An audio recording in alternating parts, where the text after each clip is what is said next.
என்று சொல்லக்கூடிய இப்படி முத்தொழில்களுக்கு முதல்வனாகிய என்னுடைய தந்தை சிவபெருமானுடைய நெற்றிக் கண்களில் இருந்து அகோரம், வாமனம், ஈசானியம், சத்தியசாதம், தர்புரம், அமோமுகம் என்று சொல்லக்கூடிய 6 முகங்களின் ஆதாரமாக அக்னி பொறிகள் 6 சிதற பொறிகள் அக்னி வாயுவிடம் கொடுக்க, வாயு கண்ணீர் விடுக்க, அங்கேயாம் 6 குழந்தைகளாக 6 தாமரை மலர்களில் விளையாட அதை பார்த்த 6 கார்த்திகை பெண்கள் எமையெடுத்து பால் ஊட்டி சீராட்டி வளர்த்து வந்தார்கள். அச்செய்தியை கேட்ட என் தாயாகப்பட்டவர்கள் உமா மகேஸ்வரி பராசக்தி ஏக காலத்தில் ஓடோடி வந்து எமை எடுத்தடைக்க அக்கடமை ஓராறுமுகமும் ஈராறுகரமும் ஓர் உருவமும் ஆகி அவர்களை சம்பரித்து தேவர்களை துயர் துடைத்து திருப்பரங்குன்றத்தில் அமுத வள்ளியான தேவியானை திருமணம் மீது கலிகாசலத்தில் கலியுக வரதனாக விட்டிருக்கின்றேன். யானைவரும் முன்னே மணி ஓசை வரும் முன்னே என்பதற்கு வீணாகாலம் காலத்திற்கு முறையவர் கழகப்பிரியர் ஒருவரே, அவர்தான் வருவார் போல் இருக்கிறது. அவருடைய வருகையை எதிர்பார்ப்போமாக.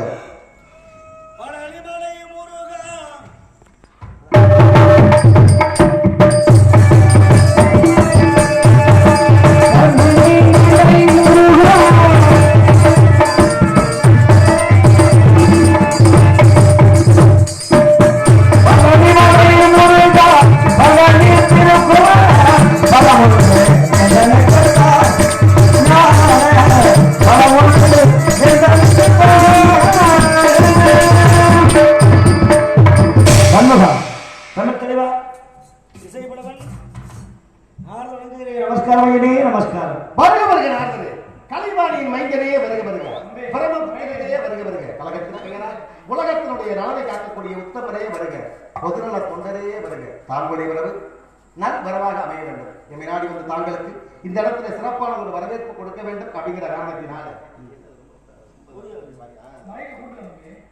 ஹலோ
ஏதாவது கொண்டு வந்திருந்தால் என்னுடைய கரத்திலே தாங்கள், அல்லது கண்டு வந்திருந்தால் தாங்கள் திருவாய் மலர்ந்து உரைக்க வேண்டும். நான் சரியாக கேட்க வேண்டும். குரல்கள் பார்க்கலாம். ஐயா வழக்கமாக மூன்றாவது இந்த பூமியிலிருந்து பூமியகத்தில் எவரெல்லாம் இந்த குறிஞ்சி இடத்துல சிற்றூர் எல்கையில தினச்சேலை மத்தியில் வரப்பதான் கனி ஒன்றை கண்டேன். கனியா? கனி என்று உடனே கவலை உண்டாகிறது. காரணம், தாங்கள் ஏற்கனவே ஒரு கனியை கொண்டு வந்து கொடுத்து அதனால் மிஞ்சியது கோமல துணி. இன்று கண்டு வந்த கனியினால அதுவாது மிஞ்சுமா என்று ஒரு ஐயப்பாடு. ஐயனோ அப்பொழுது கொண்டு வந்த அவன்தான் கனி அல்ல கனி. தங்களை அலையக்கூடிய கனி என்பதால் கொண்டு வரும் பொறுப்பை நான் உங்கள்கிட்ட தான் ஒப்படைக்கணும். அப்படியா? அதாவது அன்று கொண்டு வந்த கனியினாலே பழனி என்ற படை வீடு கிட்டியது. இன்று கண்டு வந்த கனியினால இன்னும் சிறப்புகள் வீடு கிடைக்குமா? 6 வீடு கிடைக்கும் போது 6வது வீடு. சின்ன வீடா பெரிய வீடா? எல்லாரும் சின்ன வீடு. கடைசியா இதுவரை 5 வீடு இருக்குல்ல, இது 6வது வீடு. ஓஹோ, அப்படியா? கனிக்கு பெருமைகள் உண்டா? இருக்கிறீங்களே கூறுங்கள் பார்க்கலாம்.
மங்கனிக்கும் தேகரணி மங்கனிக்கும்